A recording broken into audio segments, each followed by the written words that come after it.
this is probably the playlist that changed everything for me.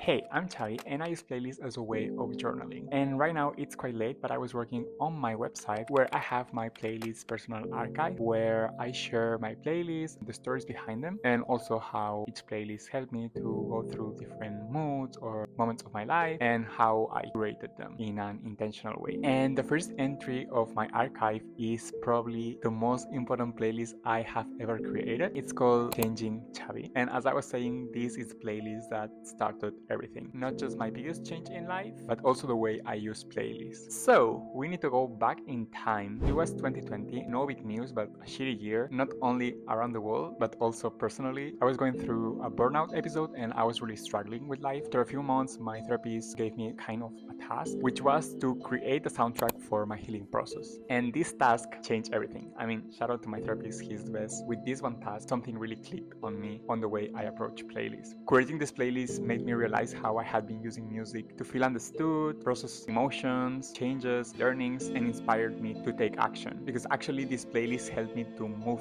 forward, and as I was putting all these songs together, I unlocked a new way of self-regulation, using music not just as a distraction but as a tool for reflection. The playlist order somehow reflects my healing process, which I mean was somehow the task, right? I was surprised by how the playlist really had a story behind. Some tracks of this playlist, People I've Been Sad by Christine and the Queens, this song helped me realize and accept that I felt disconnected from everyone and everything. Another song which somehow is like a before and after in the storyline of the playlist, Yes I'm Changing by Tame Impala. This song was all I needed to hear back then to process the changes that I was going through and also embrace them without feeling guilty. And by the end of the playlist, we have more positive songs like It's a Classic but Dog Days Are Over by Florence and the Machine. And it might sound corny, but I don't know, listening to this song just made me get out of bed, made my mornings way easier on my way to work. I use prompts that guide me through the process of adding songs to this playlist. Which songs ease my anxiety